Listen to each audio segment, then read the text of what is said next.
love this bag.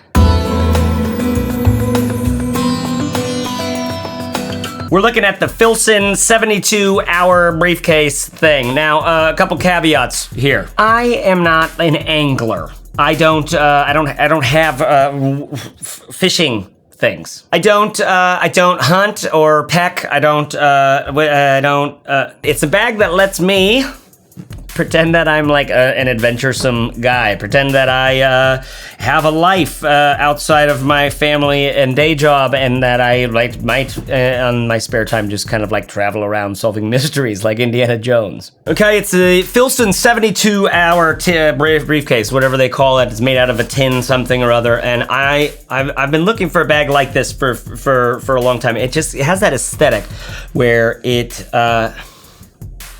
I don't know, it's sort of like a grown-up bag that's still like sort of like, hey, I like to party. It's not too rigid and formal. It's not like sleek and oh my gosh, look at me, I'm a sales guy. And it's also not like, I go to college and I'm learning about philosophy. So let's get into the bag itself, all right? What originally drew me to the bag is these, just the look. Filson has another bag, their briefcase that's all tan. You've seen it a million places. Places like Wall Street Journal have written like, why is this bag everywhere? The ubiquitous Filson briefcase. And that always turned me off about this, and maybe this bag will end up being like that, but eventually I got to a point where it was like, that doesn't matter, because it gets me from place to place in the way that I want to get there. So originally I saw these two things. I was kind of cranched into a little bag. You'll see another review for the Topo, or Topo, whatever you want to call it, mountain briefcase that I was using. I loved that bag, but it was pretty compact. So I saw these big, beefy things, and I just wanted to you know what I wanted to do? I wanted to put my headphones right inside there. These great little Sennheisers that just fold up real small, where they were kind of crunched before in other bags. It's this perfect little compartment out here for all this stuff. So I've got like, you know, hey, look at my cute little pen thing. All of this stuff in here fits really well. Little thing for the stuff. You know, some cigar or bullet holders, things like that. Let's just pretend that we're like Hemingway. Just like, when I go to the outside, and I'm in the outside for a long time, when I'm in the jungle with like a man, because that's what a man does, is he goes to the outside, into the jungle. I like to have some bullets and some cigars with me. So what I like in my bag is a sort of cigar and bullet holder. Other one is kind of more of the same, where you could fit chocolate. Forgot I had that in there. This one, difference is you have this kind of like case thing here where you can put a bunch of travel goods and maybe some more chocolate and weird stuff. That sort of stuff. Okay, so then we have these two big pouchy guys right here. I mean, big enough to fit a book in, which is awesome because I don't know. You could also always normally put my camera, my computer power charger here. See, I'm like, oh god. It's weird. I like putting my hands in there. I like just touching it. I should talk about the touch for a little bit. This fabric is sensational. It's like a waxed canvas type deal. They call it their tin cloth. I don't know what that means. Like I said, I'm not like an angler. I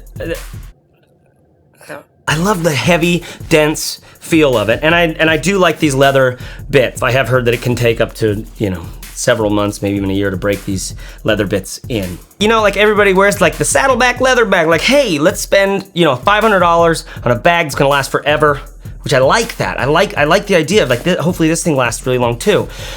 But I'm not a big leather guy. It's this huge, heavy, meaty looking thing, and it's like all of a sudden you're like, now you're not just trying to look like Indiana Jones. You might actually have to be Indiana Jones to wear one of those bags. I much prefer this canvas look, and hopefully it has a longevity that will probably not rival the leather, since leather is such an amazing thing. It at least is gonna break down over time and last me a long time. So this bag, we've got this little rain flap thing, which I think is pretty poorly designed. This I think you're supposed to like that, and I don't think I like it. That little maneuver. It's fine, but I normally don't strap that down anyways. And I like to be able to just grab and go, just like my women. Okay, so inside the flap we go. You'll notice there's a bunch of room in here. Okay, for lots of stuff. right? You can have like a really old vintage bottle of Fernet Branca in there, a couple books. They've been working on some sketches, you know.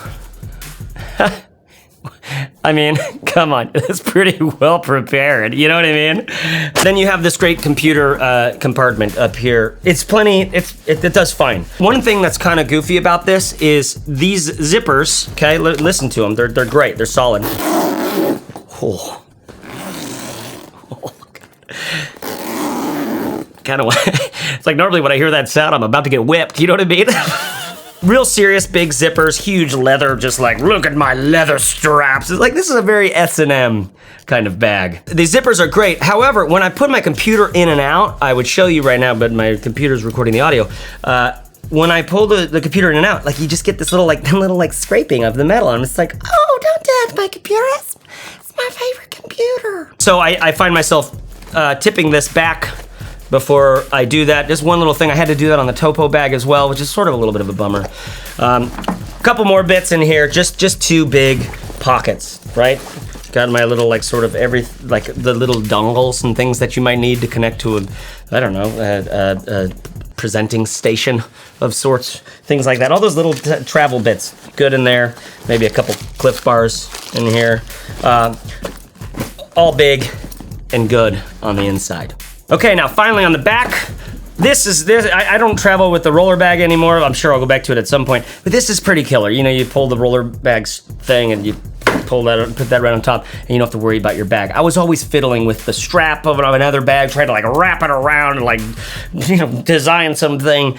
This works really well. And then you've got another big, you know, pouch for your thing. So you might be like, I need my important documents. Where are my important documents? There they are, pal, right there. Right where you want them most. Quick and easy. Important document stash. One last bit, the strap that comes with it is like a nylon, so it's ridiculous that they force you to pay like $350 for a bag, and then they're like, no, that's just the little nylon one. You can get the other one for $45. It's $45 for the leather strap, which is like a no-brainer, you gotta do it, which makes me think like maybe this whole thing shouldn't cost $350 if this massive piece of leather only costs $45, sort of weird. The strap itself, you know, these big sort of it's like a bag about masculinity. They got these big brass sort of like, yeah, look at, I'm real weathered. Yeah, I can handle it. You can give it to me. I'm a good, serious man bag. But I gotta tell you, I mean, I love this bag. I've only been using it for about a month. And the fabric, downside, it's big, it's heavy. All right, so if you're looking for like a tiny little like commuter, I just want like a little guy, like just something that's like, I don't know, like just something that like, you know, it's like sort of small, sort of like small, low profile. Like this bag's gonna be like, I'm meaty, and sometimes I eat beef jerky and I get gassy. All right, and if you can't handle that, I smoke weeds with my friends in the basement after I've been fishing all day. That's the kind of bag I am. That's sort of what you're getting into with this. Do love this bag. It's sensational. It's heavy. It's big. It's taller probably than I'd like. But man, walking around holding this thing, I feel like I might just go on an adventure, solve some mysteries. That sort of thing. So it's an expensive bag. The hope here is that it lasts a really long time, that I don't get sick of it. I certainly hope that's the case. I also hope that you won't see everyone and their mother using this bag, because then it's just like, it's a little weird, but whatever. It's a great bag and it gets me from A to B, and I can put all my stuff in it, and I've got like, I really like these. I just want to put my fingers in there. Oh God, yeah. So that's the Filson 72-hour bag. Very few drawbacks on this one, except for that it's big, bulky. If you don't like the look of it, then obviously you won't get it because it's so damn expensive. I love it, and I think you might as well. I have been Chase Wardman-Reeves from Internet, signing off. Have yourselves a wonderful day. Play some music with friends and make love to a beautiful person. This is the Topo, or Topo, typically Topo, Mountaineer briefcase bag. It's sensational. Okay, do a little Vanna White for you. Isn't it lovely, Tim? I don't know who Tim is, but this is starting to hurt my wrist.